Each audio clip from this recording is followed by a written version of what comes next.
I went to a lovely nurse practitioner at the time, Fei Lee. She was so easy to talk to, and I didn't feel like I was being judged by her or anything. I went to her and I just said, reading these descriptions, I drank when I was pregnant. And then now I'm reading on this stuff, and I believe that he is FASD.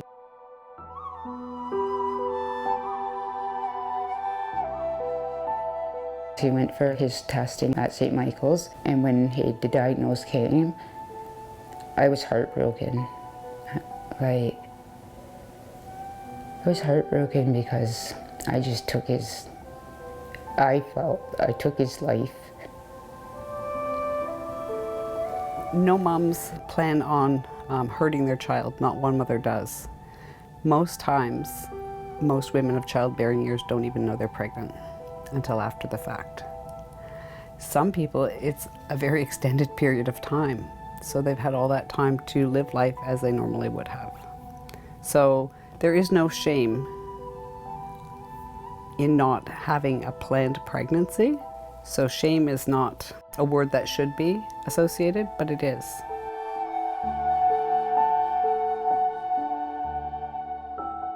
Intergenerationally, we are products of our environment. There was residential school, there was day school, there was a 60 scoop, and the abuse and violence can just be psychological. They don't have to be physical, and that does just as much damage to people. So when those children who were taken off to residential school come back home, they don't know how to interact. They don't know how to connect with people. And so that travels through each generation because they don't know anything except what they were exposed to. Growing up, we had this stepdad who was abusive, probably because of his trauma too. He was from the residential school, he went to that. I was sexually abused by the stepdad, and I carried that. So I had a lot of issues. I think I had a lot of issues before having kids, and I didn't deal with it. And that's where the addiction to alcohol came from, because I didn't know how to deal with it.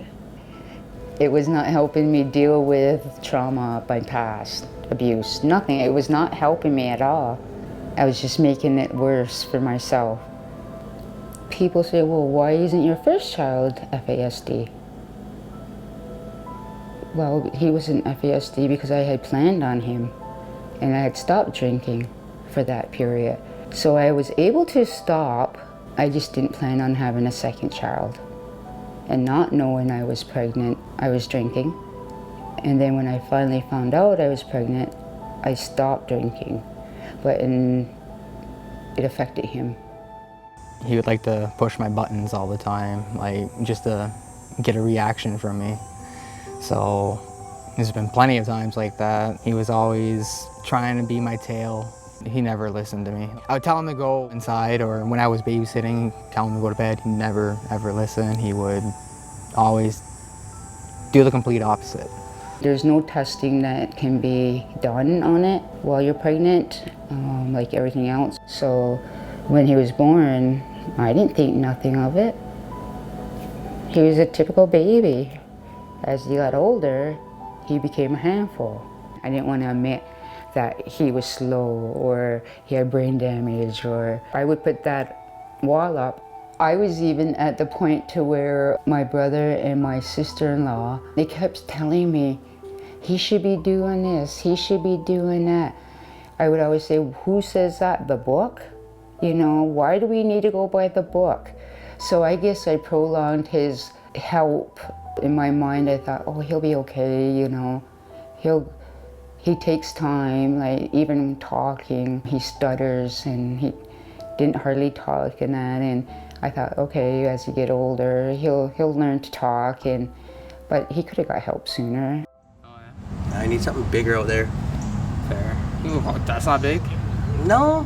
When I found out he had FASD, I believe I was 15 or 16. It made it a lot easier to process what he was going through and what I had to do to help him achieve certain things, because I always felt that I had to watch out for him.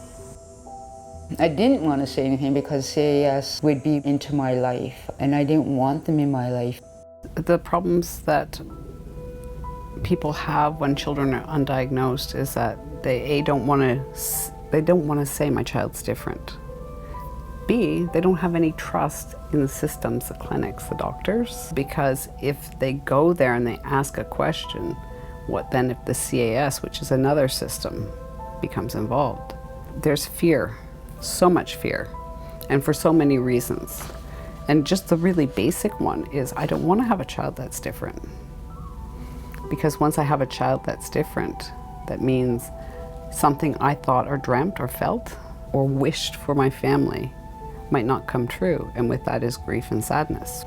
And when people in authority positions start asking questions, people go on the defensive and they set back.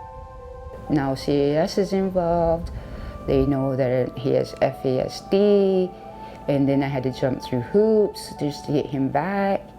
Both children actually, I had to jump through hoops to get them back. And I think that's where it started for my healing journey, is because I wanted my kids back, and I knew I had to fight for them. I was going to do anything it took to get them back.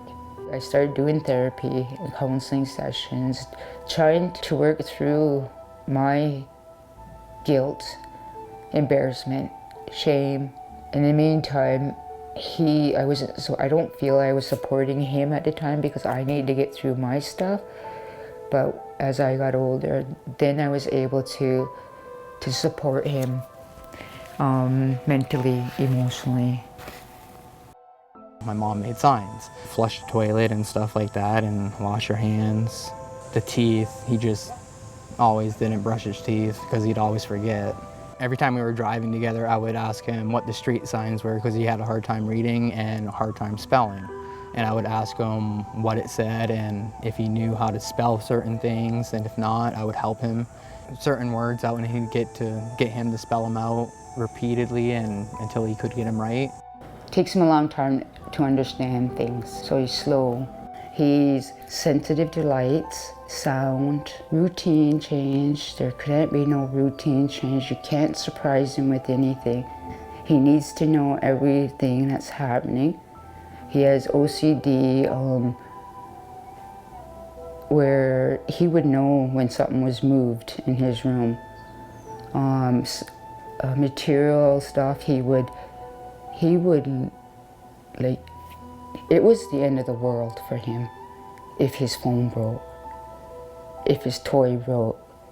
I mean, that was like the end of the world for him. With FASD, you need a lot of patience, a lot of unconditional love. You need open-mindedness. You just need to love that child with everything you have. Myself, I didn't understand what he was going through. So now that I've gotten older, I did the research and tried to understand what he was going through, and it made sense. I look at him in a different light. So it gave me patience with him and patience with other people. He taught me patience very early in life. I don't think they had any support in the school system, so it made that difficult too for him. And I was getting calls from the school every day saying that they can't handle him, he's not listening, he's being bad. They do a lot of labeling. I did everything in my power to get him to school, but to stay in school, like in high school, he did not go. He did not finish high school.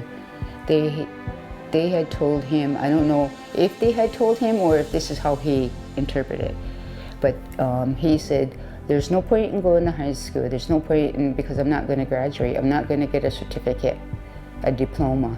So what's the point? Well, when they get to school and they're different, or their behavior isn't like the mainstream, then they're labeled. They're labeled bad. Corralling them and hurting them only one way, which is very colonial, and segregating the child and making them feel worse. Connect with the parents, say, you know, I've noticed this, I've noticed that. Help us find out why we can't keep them engaged. Not every teacher has that spark, And not every teacher has the time. Maybe they have a problem you can't see on the outside. Because what FASD does is it affects and impacts the brain, body organs, size, shape of face, shape of head, all those kinds of things. But you can't see that. It's brain damage. Oh, look at this. This is why. Show us your online banking. We all came together as a family and we talk openly about it. So that helped me get through it, and I'm hoping that helped him.